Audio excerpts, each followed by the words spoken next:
Boa tarde, pessoal. Boa tarde, Zélia. A turma está chegando aí. A gente está começando o nosso segundo módulo. Tá todo mundo me Boa- ouvindo bem? Eu Sim, estou, mas vou te ouvir só para mim. Tá Tchau. joia. Tem os rostinhos todos conhecidos aqui. Tá todo mundo bem? Como estamos? Animados para o segundo módulo? beleza, professor. Bacana demais, velho. Muito ótimo, graças a Deus. Ai, que bom. Espero que todos estejam animados mesmo com esse frio, gente. Com certeza, Tá sim. delícia, o frio tá bom demais. O frio. O bom é que as vantagens que a aula online traz pra gente, né? Dá para poder É, ficar no cobertorzinho assistindo. Mas é. eu tô aqui na minha área, aqui tem sol aqui atrás, aqui, ó, batendo Ai, na que minha área aqui. delícia! Na minha casa não bate sol. Essa época É, do ano não bate sol. Aí dentro de casa fica uma geladeira, gente. aqui até para as 4h30, 5 horas bate sol. Olha que bom. Dá É. para Minha secar cama as não dá roupas conta de tudo. ficar nela sem colocar a cortina de tanto sol que bate. Olha só, No gente. apartamento bate sol em todas as coisas. Só na minha casa que não bate. Já no verão já bate que a gente falta morrer assado. Pois é, assim mesmo, é conformar com a vontade de Deus. Pois é. A gente aguenta. E como vocês estão? Quais as expectativas para esse módulo? Ó, eu já li sobre a família, né? Achei muito interessante aqueles laços, né? Como é que é? História? E vocês já receberam vários materiais aí.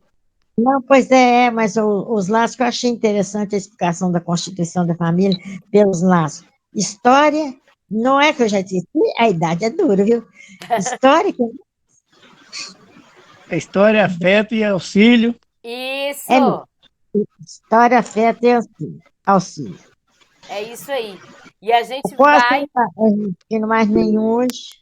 a gente vai falar mais minuciosamente sobre isso, Ei, né? Nilda.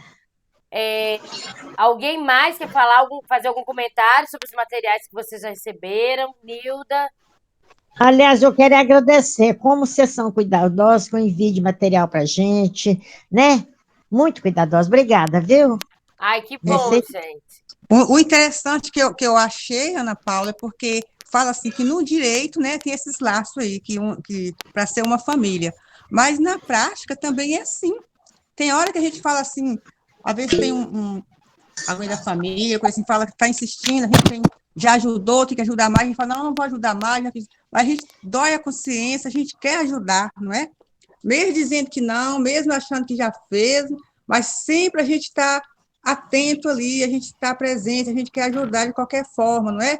A gente quer ver o bem daquela pessoa. Eu achei Exatamente. bem interessante Exatamente. esse conceito de família. Eu acho Porque, que dá, na realidade, o direito trouxe para o papel o que já existia, isso, é né? verdade. Coisa assim, coisa de dor mesmo, coisa que a gente já nasce com aquilo, não é? A gente já sente aquilo, tem que fazer pela família. É É isso aí. isso. Seu Sebastião, A respeito de família, nós somos 14 irmãos vivos.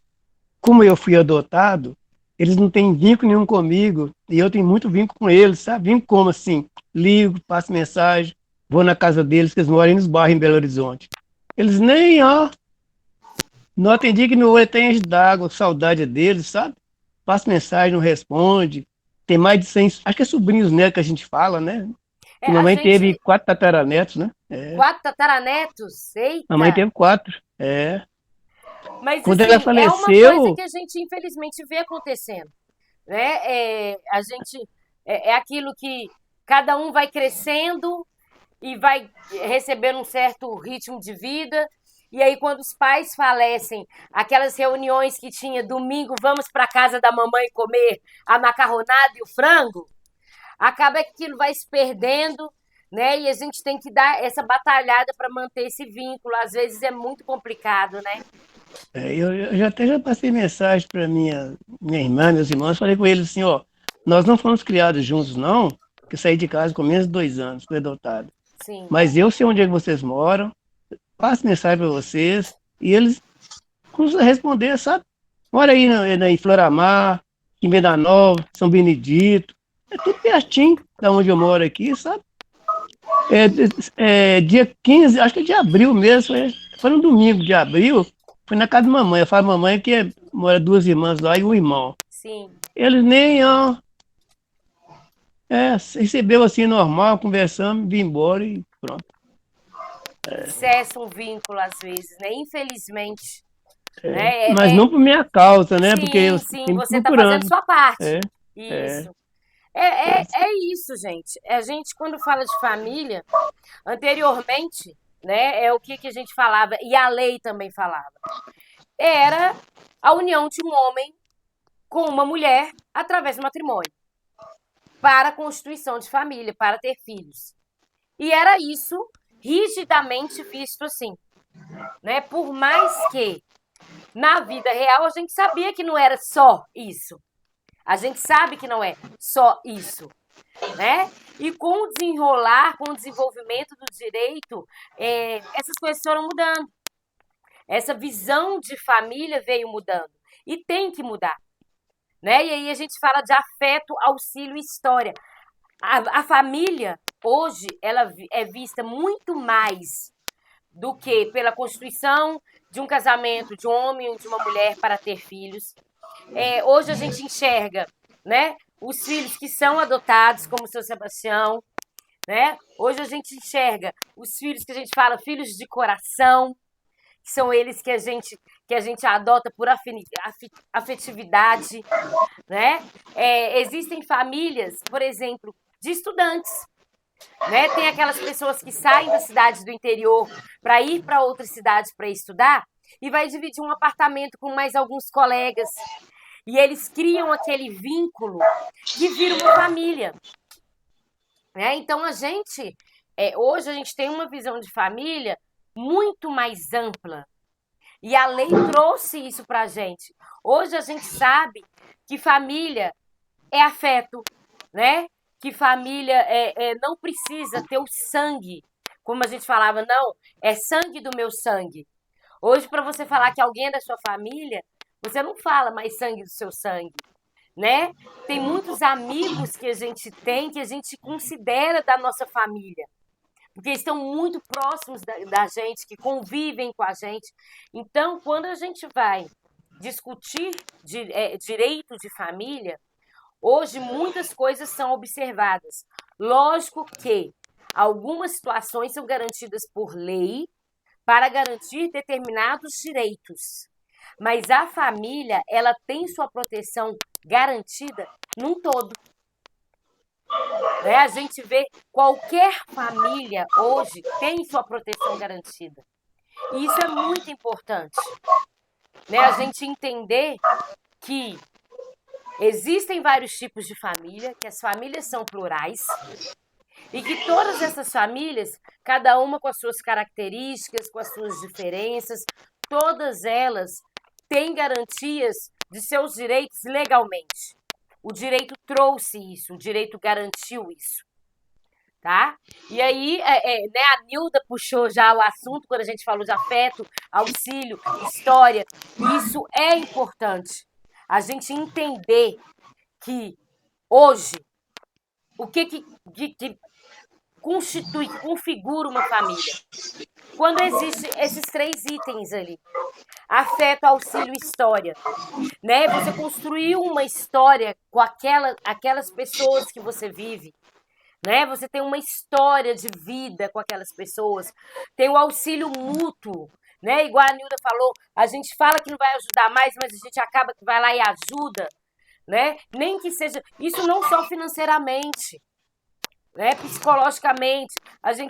O Sebastião, mesmo quando os irmãos dele não ligam, ele está lá ligando.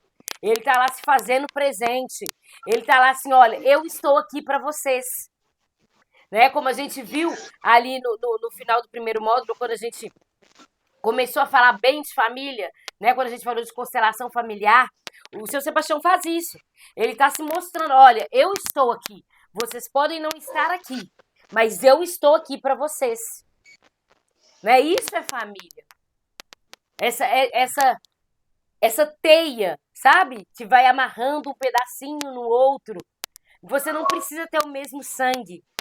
Às vezes, aquele laço que te une àquela pessoa é muito mais forte que o sangue uniria. E a gente tem que ter essa visão quando a gente vai começar a falar de direito de família. Por quê? O direito de família, ele tomou uma amplitude muito maior do que se esperava.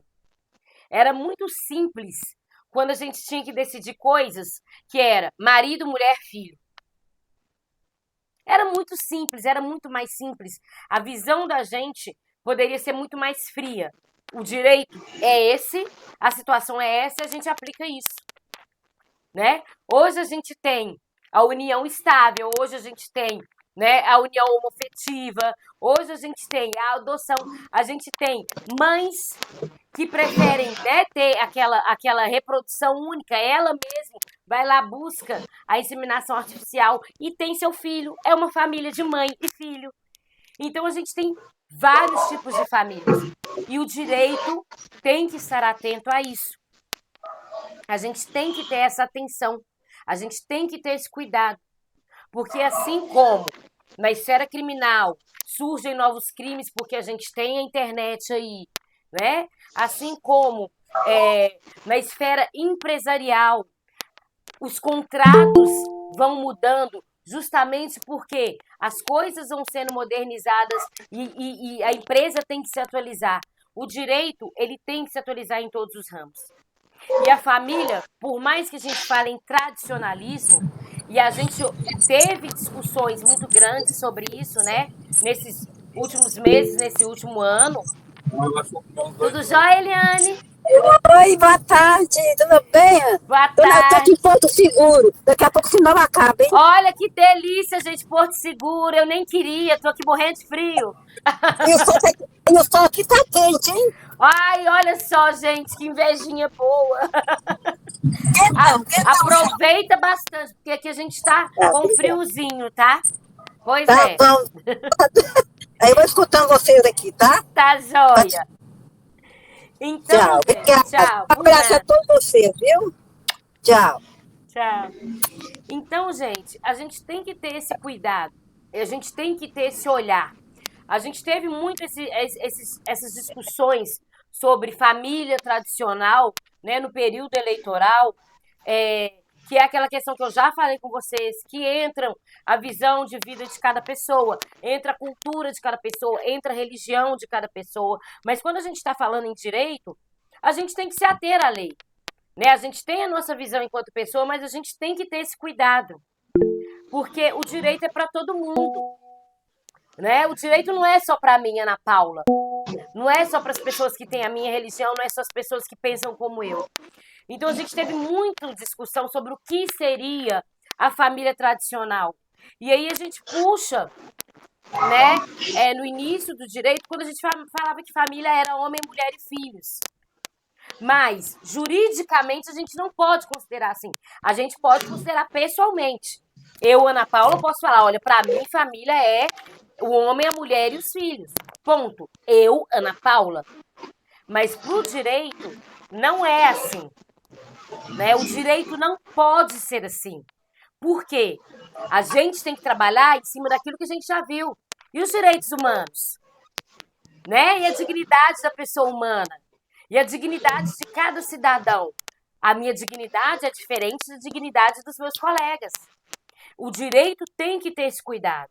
A gente pode concordar ou não com alguns tipos de famílias. Isso é questão pessoal de cada um de nós. Mas nós temos que respeitar a lei. A lei garante a todas as famílias os mesmos direitos que as nossas famílias.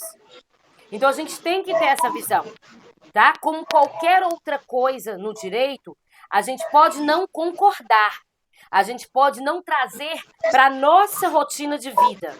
Mas a gente tem que respeitar os direitos daqueles que concordam e daqueles que levam para a rotina de vida deles.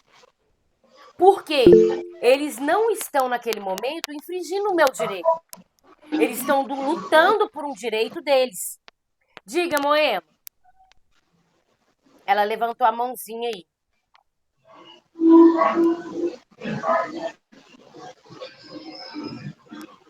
Será que caiu? Eu tenho que abrir o microfone. Moema, seu microfone tá desligado.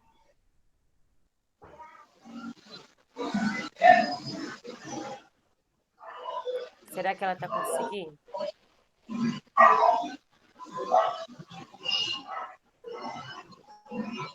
Eu não sei se ela tá com problema para liberar o microfone.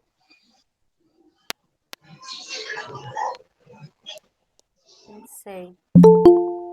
Moema, eu vou continuar falando, você liberando o microfone, na hora que você liberar, você pode falar, tá bom? Não tem problema não. Pode tentando liberar aí, é bem lá embaixo. Parece um picolézinho para liberar, tá? Então, gente, a gente tem que ter esse olhar, a gente tem essa responsabilidade, né? A gente precisa ser responsável por isso. E a gente precisa conseguir parar e falar, olha, tá, eu, Ana Paula, poxa, eu não acho legal determinadas situações, ponto final. Eu, Ana Paula. Mas o que o direito traz para mim? Eu, como uma pessoa que estudou o direito, vocês, como pessoas que estão estudando direito, o que ele traz pra gente? Peraí, calma, eu posso não concordar, mas eles têm a lei que garante a eles terem a dignidade deles da maneira que eles querem. Eu tenho que respeitar. Né? A gente vê muitas polêmicas com relação a isso, justamente porque todo mundo tem criações diferentes, todo mundo tem religião diferente, e está tudo bem, porque nós temos que respeitar a postura de cada pessoa, né? Mas quando a gente defender a nossa postura, a gente tem que sempre estar lembrando que quando a gente defende a nossa postura, a gente tem que respeitar o direito das outras pessoas. É a minha postura, é a minha posição, mas eu tenho que respeitar. Da mesma forma que eu quero que as pessoas me respeitem e respeitem a minha postura e a minha posição, tá? No direito de família, a gente tem... a Moema conseguiu abrir o microfone, não conseguiu, Moema? Consegui. Pode falar. É só para cumprimentar vocês. Tá, Jóia. Boa tarde para você. Pode ficar Só à vontade. cumprimentar. Tá, Jóia. Tá, Jóia. Qualquer Tchau. coisa pode chamar. Ok. Então, vamos lá. Então, dentro do direito de família, a gente pode fazer subdivisões para a gente separar grupinhos, né, do estudo do ramo do direito de família, tá? A gente fala em direito afetivo quando a gente está falando dos tipos de família, de casamento, de divórcio. Vocês veem, a gente está falando de afetividade, né? Casamento, união estável. Então, ali está o direito afetivo dentro do direito de família, tá? Parentesco, graus de parentesco, filiação, formas de parentesco, investigação de paternidade, alienação parental, poder familiar, adoção, guarda. A gente está falando de parentesco. E a gente tem escutado mais recentemente muito sobre investigação de paternidade, sobre alienação parental. Né? Muitas pessoas têm buscado o reconhecimento, mais o filho buscando o reconhecimento do pai, que às vezes, né, não o registrou, quer ter certeza daquele pai. Inclusive, tem vários mutirões gratuitos, né, para as pessoas que estão buscando essa investigação de paternidade. E alienação parental, que é uma coisa bacana da gente fazer um ganchinho aqui, uma paradinha. Por quê? Antigamente a gente não falava muito de alienação parental. E acontecia muito. Quando acontece uma alienação parental? Está havendo um divórcio, e aí, inicialmente, né, via de regra, o filho ainda está vivendo com a mãe, o pai mora em outra residência, e ali eles estão discutindo esse divórcio. E aí a mãe vira para o filho e fala assim, olha, seu pai não vale nada. Seu pai está querendo tirar as coisas de mim, seu pai não quer pagar pensão direito para você, ele não vale nada. Você ficar com seu pai, você vai ficar igual ele. Né? Não, mas é isso. As frases são exatamente essas. Se você ficar com seu pai, você vai ficar igual ele. Eu não vou deixar pro seu pai ficar te pegando, não. E vice-versa. O dia que a criança vai lá visitar o pai fala assim, aqui, sua mãe tá gastando dinheiro com homem. Eu dou dinheiro para comprar as coisas pra você, ela não compra, não. Ela vai sair com homem. E isso, gente, é muito comum. tá? A gente fala assim na brincadeira, mas é uma coisa muito comum. E há um tempo atrás, o direito de família, ele não tinha essa preocupação de olhar para a criança nesse momento. Né? A briga está entre os pais, são duas pessoas que estão chateadas, né? Que estão terminando um relacionamento que ninguém imaginava que ia terminar, e naquele momento o filho vira moeda de troca. E todas essas coisas que vão sendo faladas com o filho vai afetando o filho psicologicamente. E aí, quando a gente hoje vê ações de alienação parental, é uma ação para falar, opa, olha aqui pai, olha aqui mãe, vocês não podem fazer isso. Vocês não podem fazer isso com essa criança. Ela não tem nada a ver com a confusão de vocês. Tá? Então, hoje tem ações específicas para proteger a criança nessa situação. Né? Qualquer um dos genitores podem propor essa ação, ou mesmo o Ministério Público, quando vê que os dois genitores estão fazendo isso. Tá? Isso é muito importante.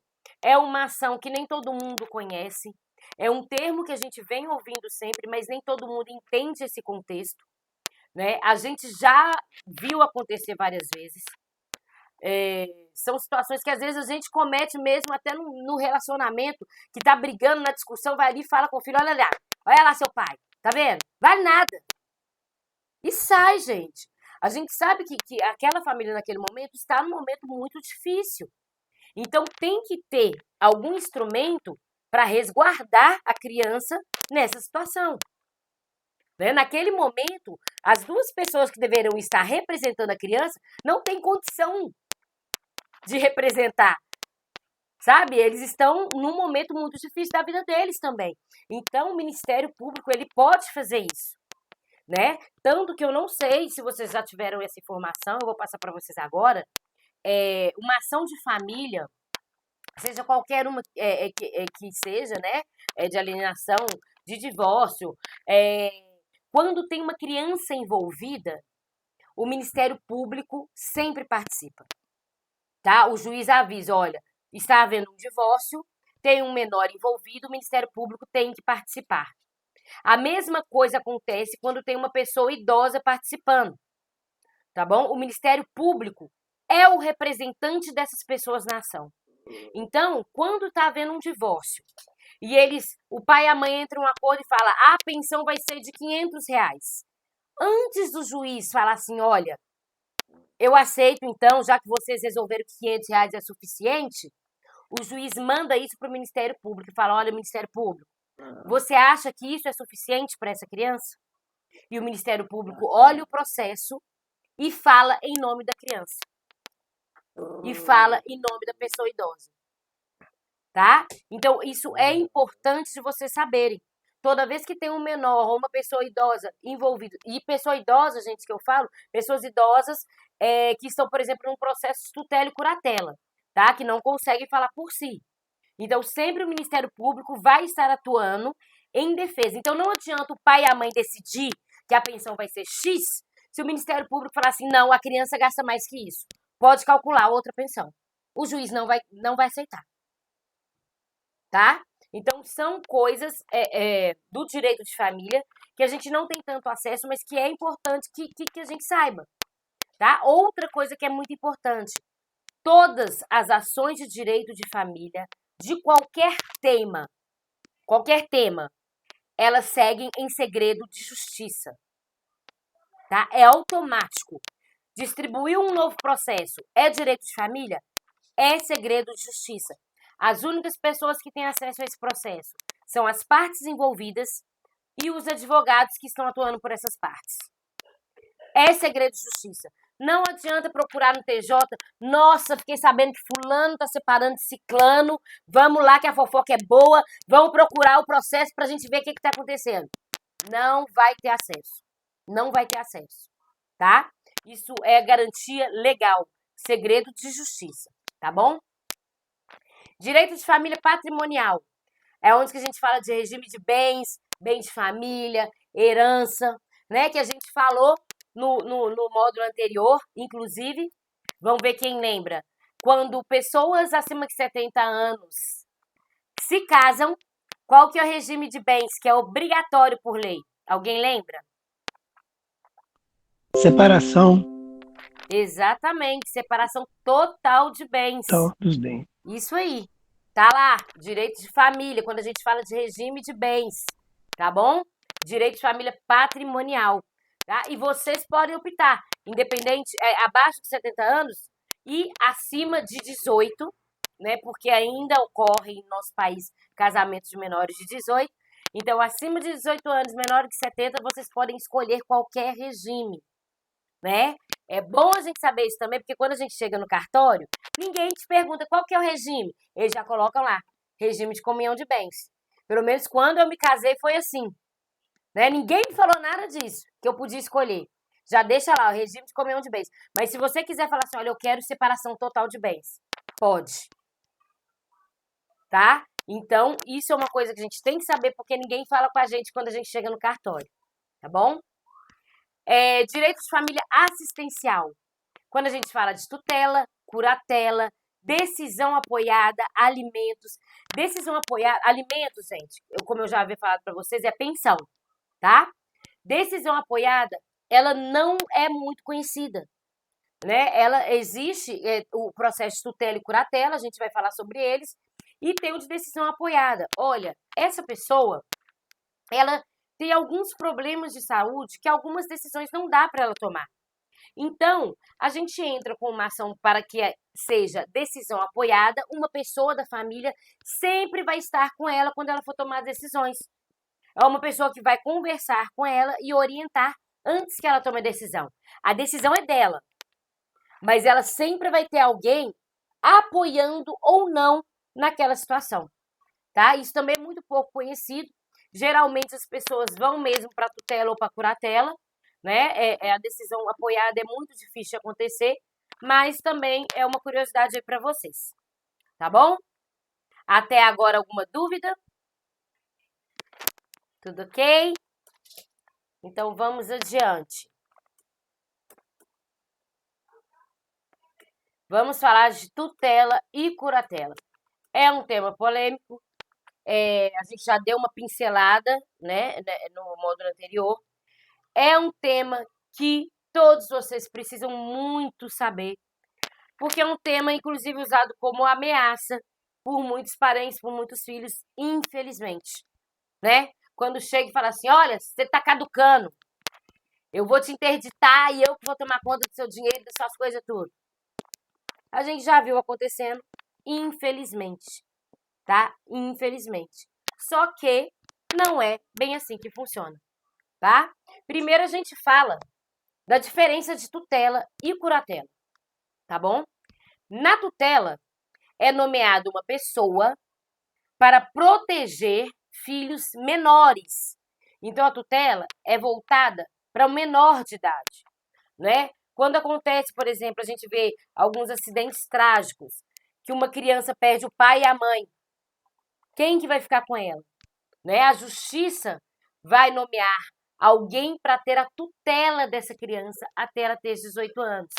E aí, esse tutor vai cuidar dos bens, cuidar de tudo dessa criança, né, desse menor, até que ele tenha idade para se responsabilizar por essas coisas, tá? Na curatela, a proteção é a mesma, só que voltada para pessoas maiores de 18 anos, tá? A gente pensa em curatela e a gente só lembra da pessoa idosa, mas não. A curatela é essa proteção para pessoas que sejam maiores de 18 anos. Então, uma pessoa que adquire qualquer tipo de incapacidade ou alguma doença que a deixa privada de realizar alguns atos da sua vida civil, ela pode ter um curador, que vai ser responsável de olhar todas essas coisas por essa pessoa. Tá legal?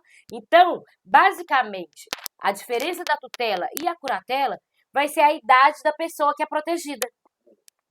Os institutos, eles têm o mesmo intuito, né? Que é proteger, principalmente financeiramente, essas pessoas que estão com algum tipo de dificuldade, algum tipo de debilidade, algum tipo de incapacidade. Os dois têm essa mesma função. Só que a tutela para menores de 18 anos e a curatela para maiores de 18 anos. Ok? Vamos lá. Fiz aí a fotinha para vocês lembrarem quando vocês receberem, né, o material que a Tamiris vai mandar. É bem mais fácil. A gente visualiza, né, o desenho e a gente consegue identificar facilmente. Tutela, menor de 18, curatela, maiores de 18. Tá? É bom a gente ter a figurinha, eu gosto muito dessa imagem, porque na figurinha a gente lembra facilmente. Né? A gente confunde muito tutela e curatela quando a gente fala dos dois. E quando as pessoas que não conhecem também essa diferença falam.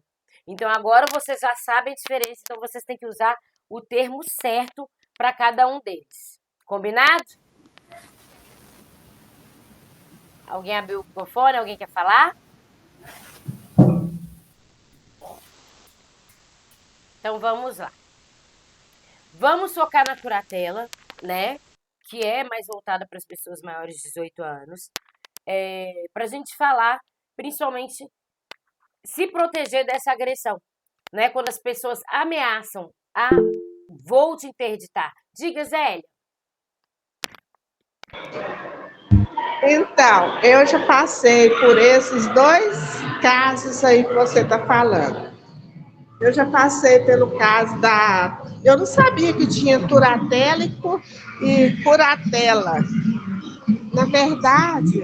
Ai, um barulho aqui de microfone falando no carro. Tá dando para te escutar?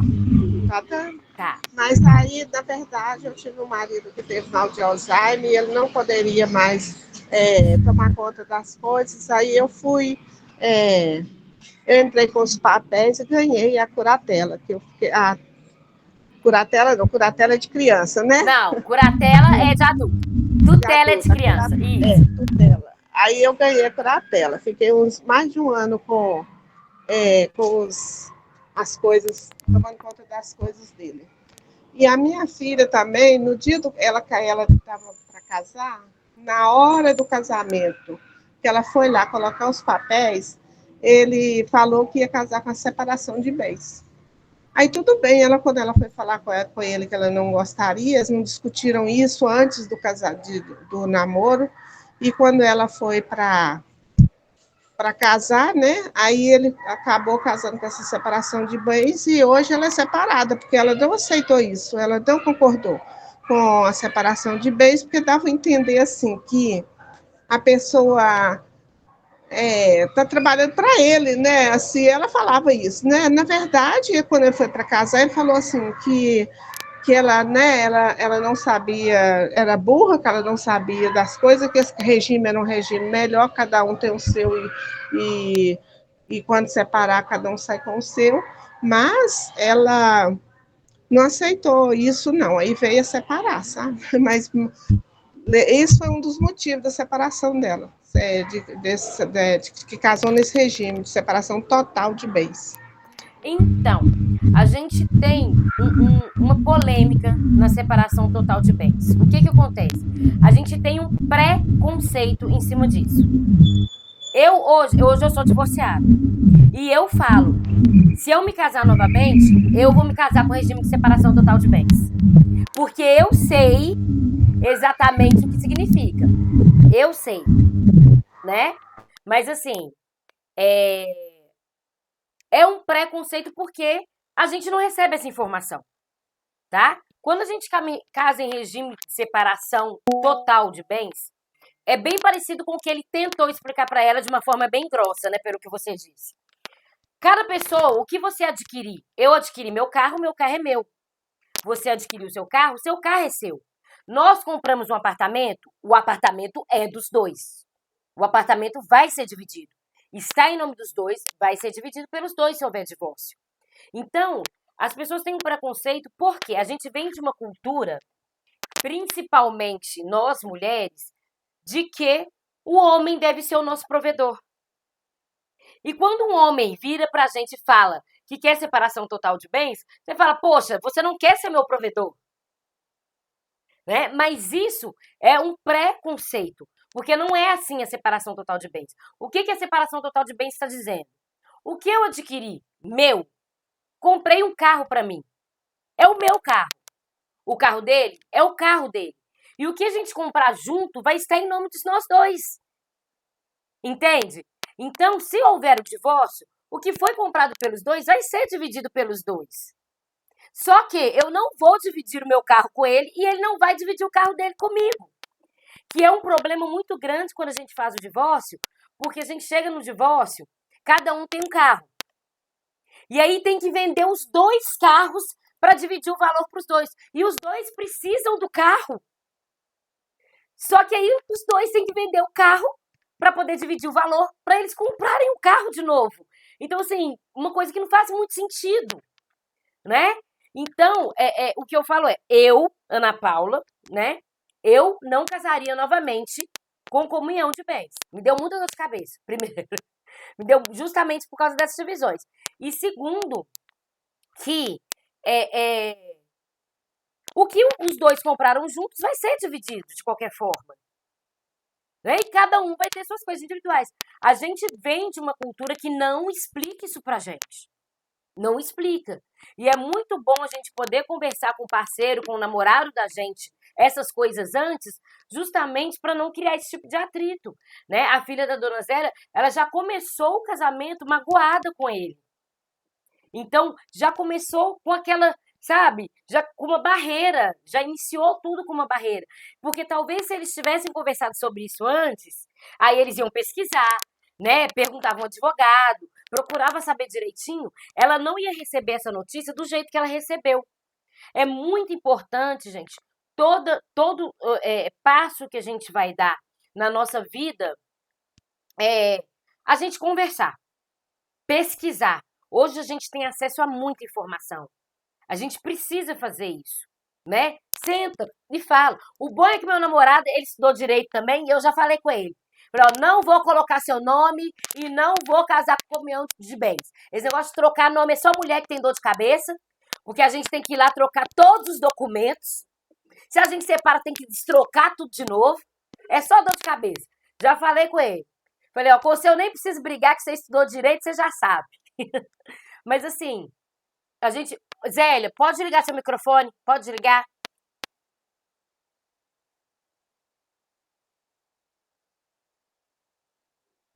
Aí. Quando eu casei, foi ao contrário, né? Eu casei com comunhão de bens. Aí tudo, desde o início, que era meu, que era dele, era dividido. Porque via de regra, era o regime obrigatório. Antigamente era obrigatório, né, se não tivesse alguma imposição. Hoje é o regime, como que eu vou falar? É o tradicional. Já fica escrito lá, comunhão parcial de bens. Só muda se você pedir para mudar. Então, assim, vamos conversar, gente. Tudo é conversar. E essa turatela aí que você está falando, isso dá tanto trabalho, mas tanto trabalho, que eu fui várias vezes em reunião, várias vezes em banco. Não, dá muito trabalho. Viu, exatamente. Gente? E é o que eu quero trazer para vocês. Muita gente acha que curatela é assim. Eu vou lá e vou interditar meu pai e ele não vai ter direito de mais nada. Eu que vou mexer com o dinheiro dele, a casa é minha, e não é assim, tá, gente? Curatela, primeiro, que eu já falei no primeiro módulo com vocês, é uma proteção para a pessoa idosa. Ela veio para proteger. Então, é lógico que não vai tacar os bens da pessoa na mão de todo mundo. Não existe isso, tá? O processo é muito minucioso, não é um processo rápido, tá? Tem que pegar autorização, né, de todo, por exemplo, se é uma curatela de uma pessoa idosa que, por exemplo, está com algum tipo de doença mental, né, pode estar iniciando demência, mal de Parkinson. Então, todos os filhos têm que estar acompanhando essa curatela, né? A pessoa que é escolhida para ser curador, ela também é avaliada, inclusive psicologicamente, exame médico, né? Olha os bens que essa pessoa tem, se ela tem condição de se suprir, para não falar que essa pessoa vai pegar o bem da pessoa que vai ser curatelada. Então, isso tudo é muito bem avaliado, né? Tem psicólogos atuando no processo, tem médicos que têm que apresentar laudos no processo. Então, esse papo de eu vou te interditar que você está ficando caduco, é conversa para poder dormir. Né? Primeiro que é uma grande responsabilidade quem fica como curatelado, né? E outra, tem que prestar contas. Pode demorar 2 anos o juiz falar assim, aqui, fulano, eu quero que você preste contas do que você está fazendo com o dinheiro do curatelado. E você vai ter que ir lá apresentar o caderninho com tudo, ó. Dia tal eu peguei tanto para fazer isso, dia tal eu peguei tanto para fazer isso. Tem que apresentar, sim. Toda movimentação bancária tem que apresentar, né? O registro dos bens, dos imóveis, isso tudo. É um processo muito cuidadoso, tá? O juiz, ele é minucioso, ele olha tudo. E ele vai garantir que a pessoa idosa não seja prejudicada de forma alguma. Então, a curatela é um processo com muita responsabilidade. O juiz tem uma grande responsabilidade, né? E a pessoa que se propõe a ser curador também. Tanto que, por vezes, o juiz pode escolher um curador que não seja da família. Ele pode falar, olha, ninguém da família está apto a ser curador dessa pessoa. Então, a gente vai escolher um curador judicial que vai ser o responsável pela curatela dessa pessoa. Isso pode acontecer, né? Quando a pessoa está numa casa de repouso, a casa de repouso pode abrir um processo de curatela. Então, é um processo complexo, é um processo demorado, né? Não é o oba-oba que todo mundo fala, né? Ah, fulano tá caduco, vamos interditar. Que o povo adora falar isso. Já cansei de ouvir, sabe? Desaforo isso. Eles colocam a curatela como um castigo, sendo que na realidade é uma proteção, né, para a pessoa. E aí fica essa polêmica, porque também ninguém busca informação sobre como realmente é, né? E fica esse tanto de historinha errada sobre a curatela. Diga, José, ele tá com a mãozinha levantada. Então, professora, eu tenho 3 filhos. Eu compro um terreno hoje de sociedade com um deles. Na minha falta, como que fica a situação juridicamente? O que acontece? Se você comprar 50%, né, vai ter um documento sobre isso, tá? Que vocês compraram meio a meio. Se você vier a falecer, o que vai para o seu inventário são os seus 50%.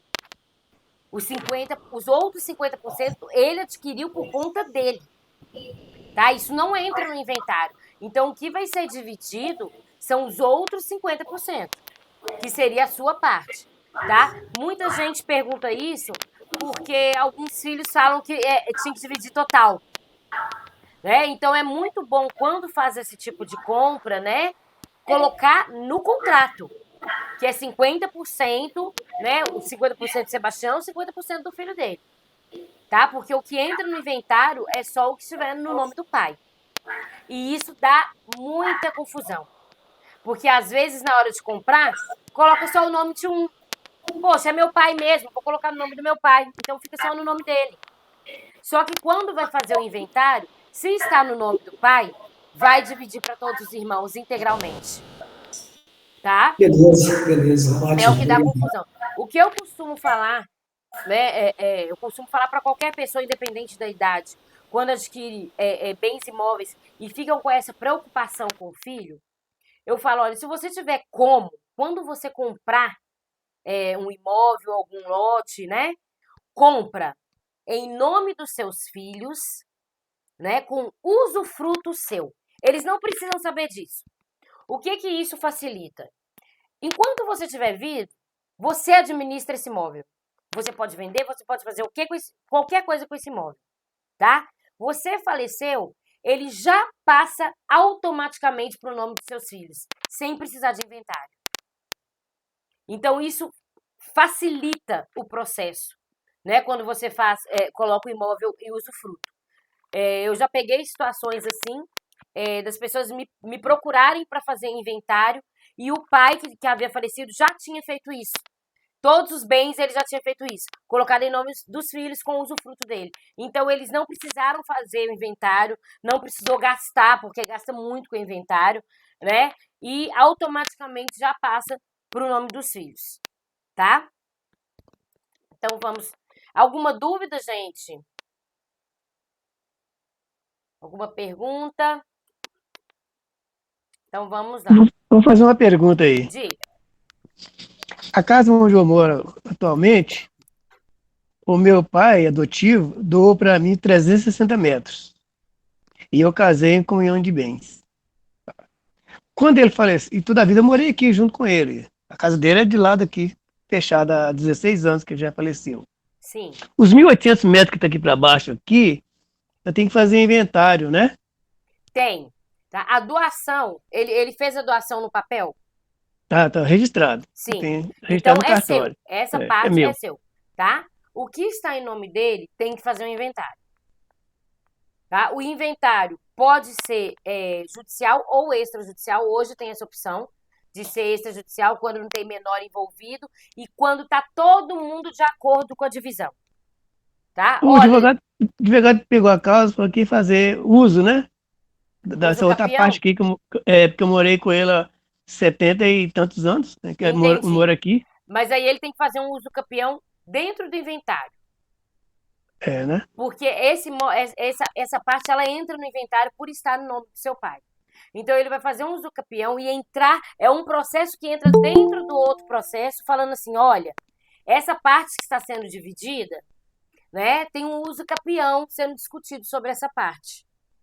Então tem que começar um inventário, né, para fazer esse uso capião. Ele pode ter iniciado o uso capião, mas vai chegar num certo ponto que alguém vai ter que abrir o inventário para discutir, né? Uhum. Se não tiver nenhum desacordo entre os irmãos, pode fazer extrajudicialmente, inclusive o uso capião.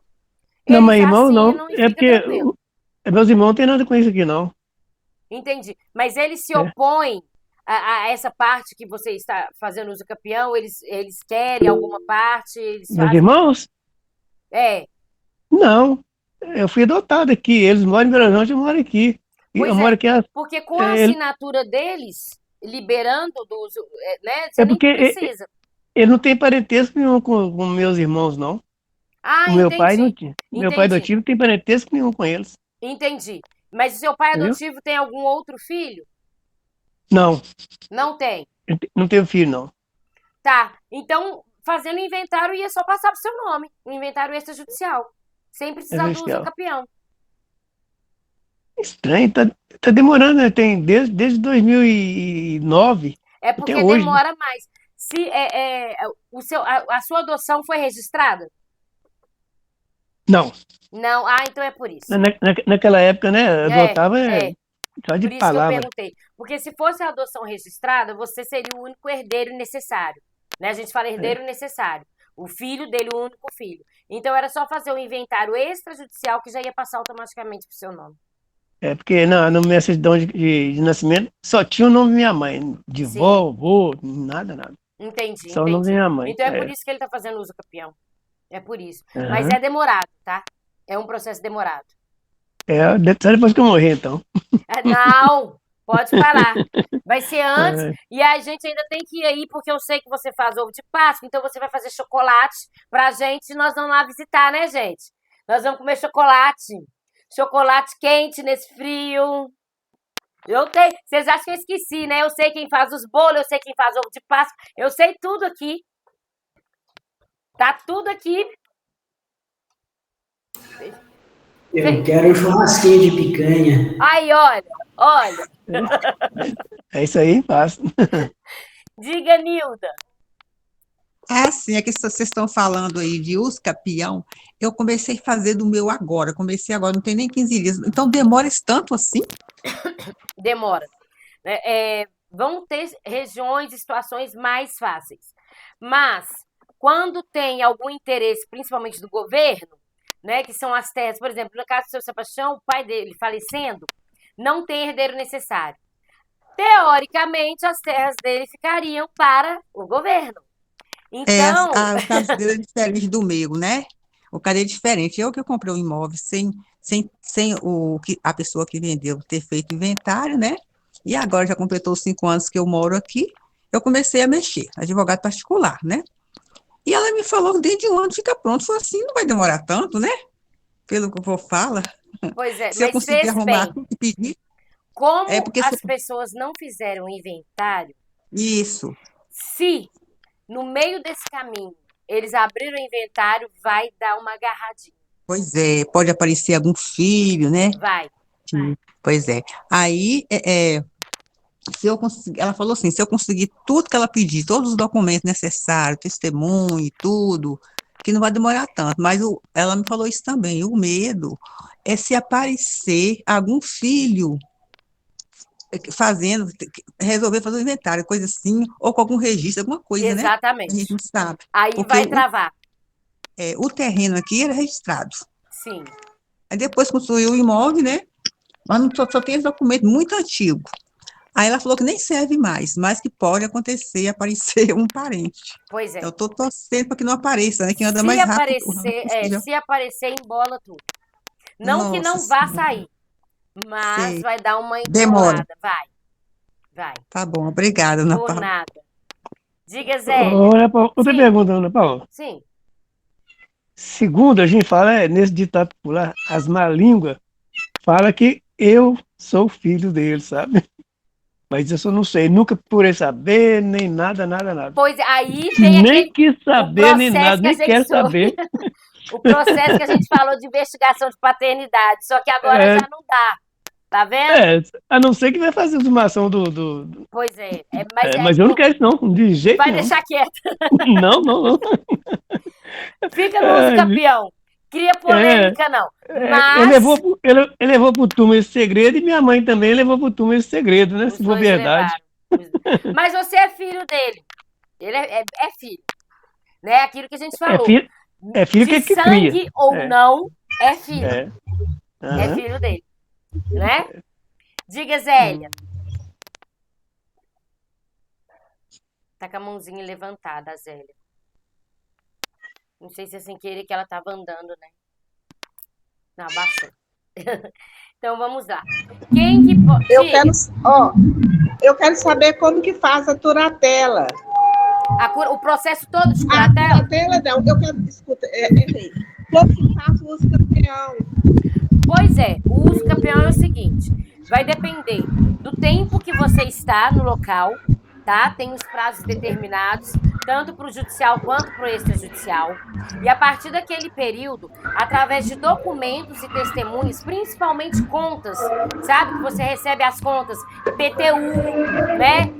Conta de água, conta de luz em seu nome, mostrando, comprovando que você vive e usufrui desse imóvel, você vai apresentar isso judicialmente. Para poder. Deixa eu só. Ajuda a Moema show aqui. Para poder comprovar que você é a real proprietária daquele bem, daquele imóvel.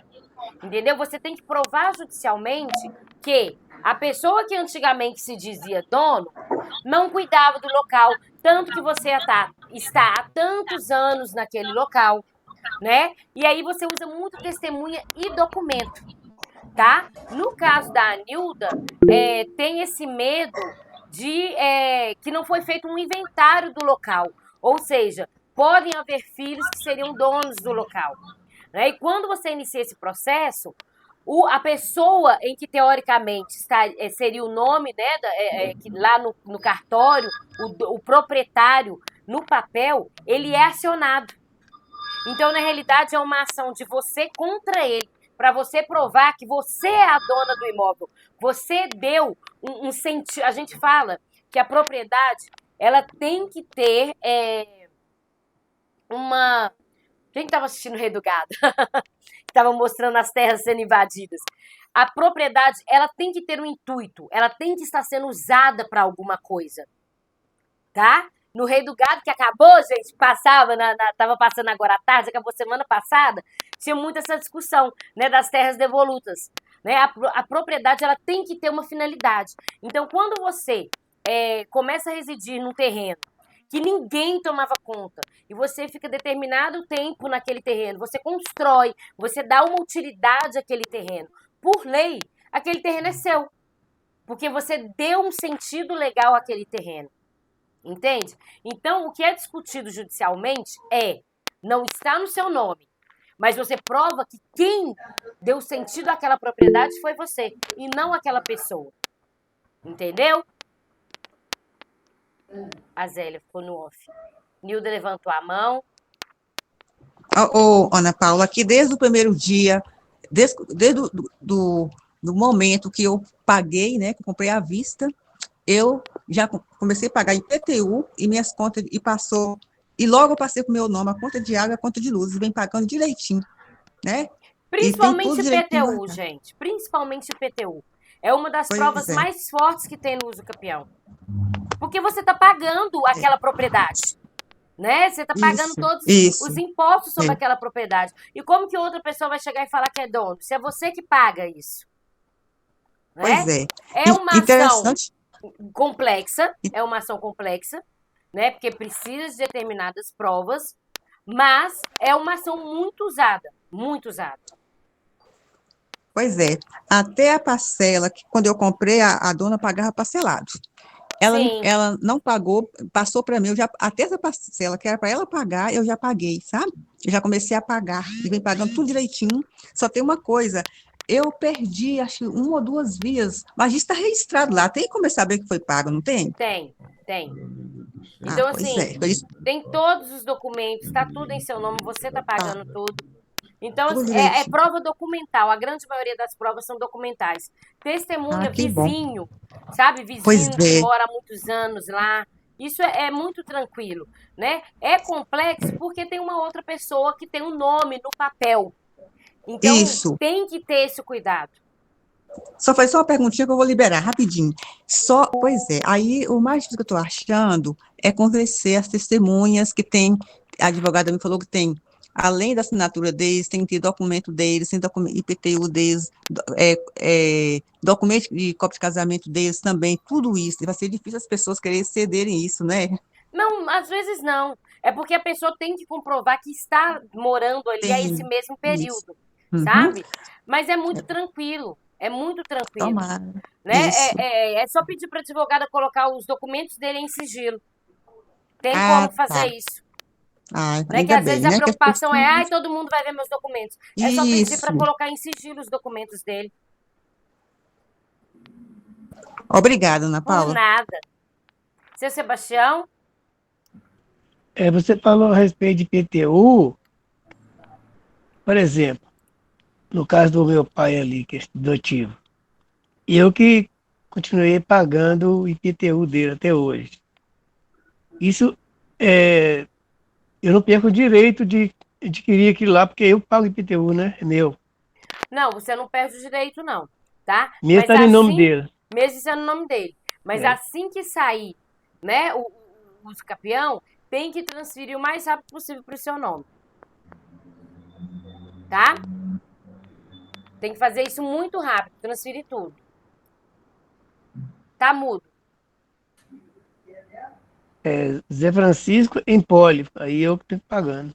Pois é, IPTU. tem que transferir. É porque não foi feito o inventário. Tá bom? Então vamos lá. Gente, eu vou dar uma acelerada, que já deu nosso horário. Faltam só 2 slides aqui para passar para vocês.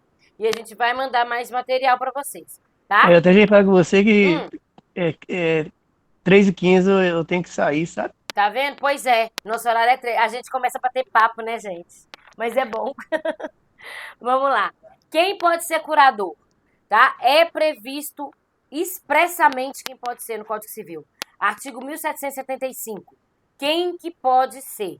Tá bom? Não é qualquer pessoa. A gente tem que ter esse cuidado também, porque muita gente acha que é qualquer um que pode chegar e pedir para ser curador e não pode ser curador.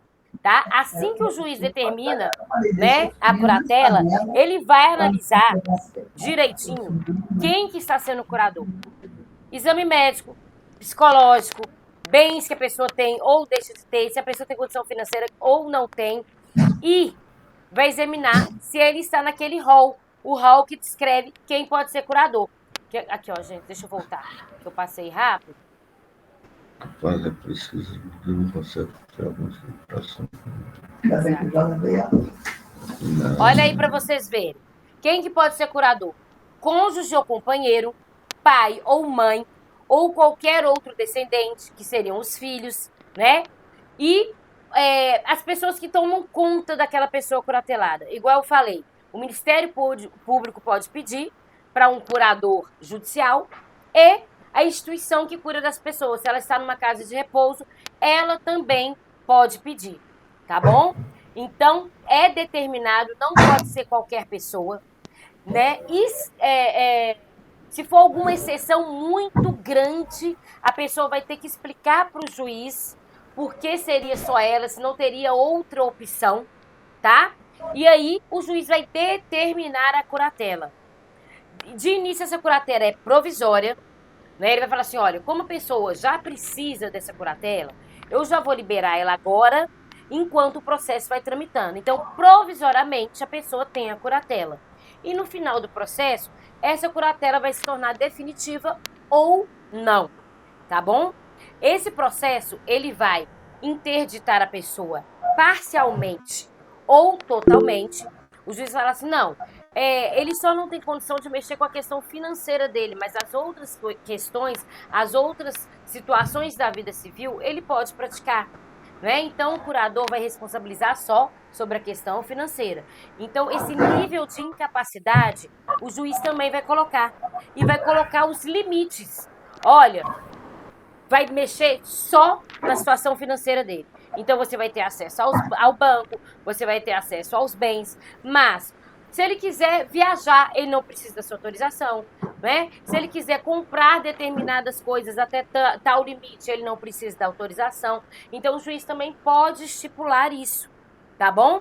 Aí tá o artigo 747 do Processo Civil falando: a interdição pode ser promovida pelo cônjuge ou companheiro, pelos parentes ou tutores, pelo representante da entidade em que se encontra abrigado interditando e pelo Ministério Público, tá? Então, é o que está escrito. Pode ser diferente? Muito dificilmente será diferente, tá? Isso aí, a pessoa vai ter que comprovar judicialmente que teria que ser de outra forma. Moema, você quer falar?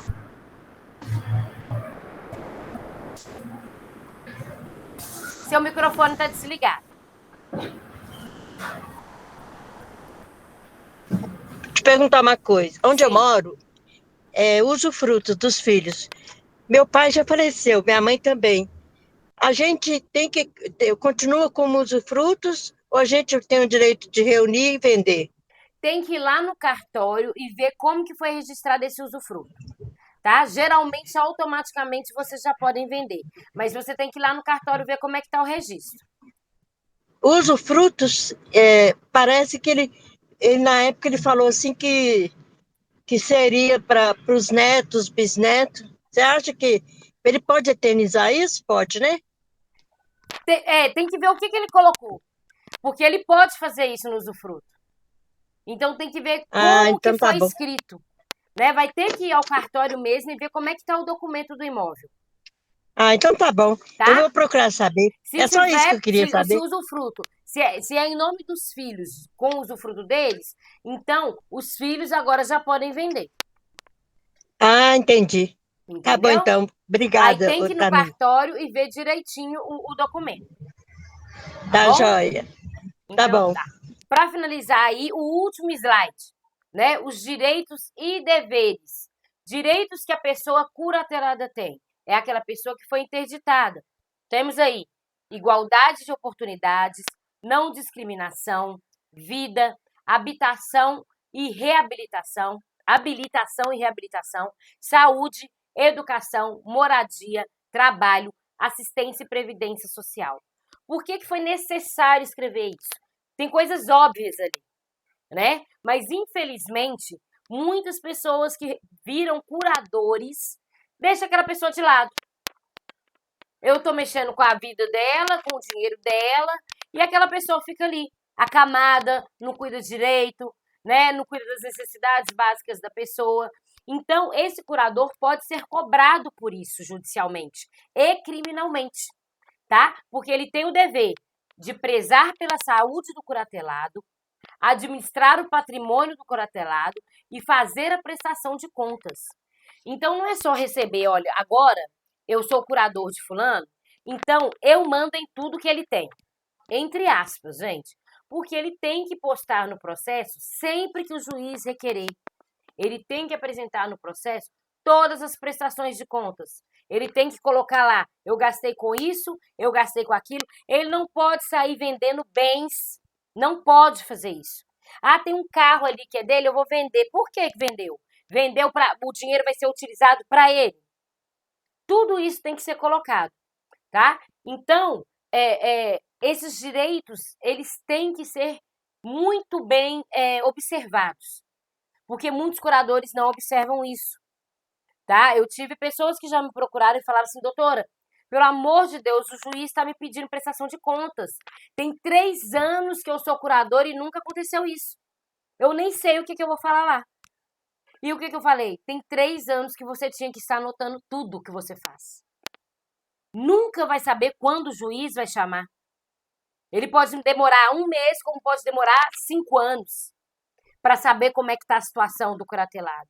Então, tem que ter esse cuidado, sabe? É aquele cuidado mesmo que o contador tem de fui no supermercado e gastei R$ 200 com o dinheiro dele, pregar a notinha no caderno lá e anotar dia tal, tanto de supermercado.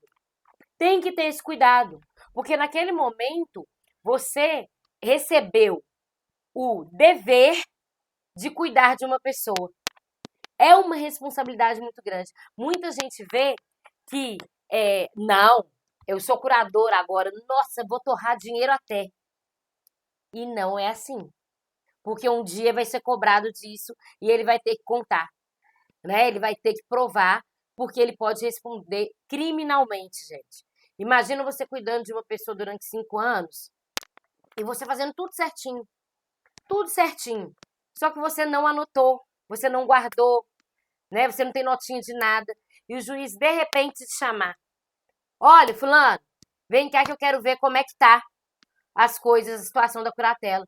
Me mostra aí a prestação de conta. E a pessoa não ter como provar nada e responder criminalmente por uma situação dessa.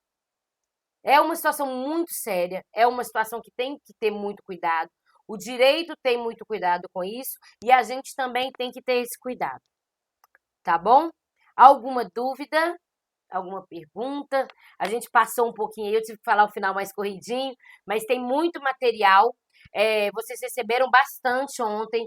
Até amanhã vocês vão receber bastante, porque essa semana, a nossa semana é curta, né? A gente tem um feriado aí, no friozinho, dá pra gente ir pra roça e tomar caldo de mandioca.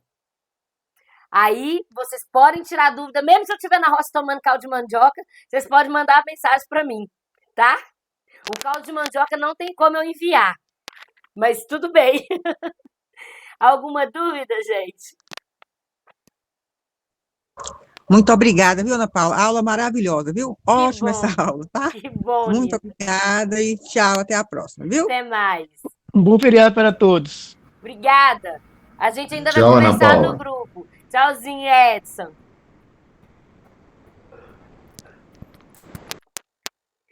Tchauzinho, Moema. Seu microfone tá fechado, mas tá dando pra ver você dando tchauzinho, viu? Tchauzinho. Até mais.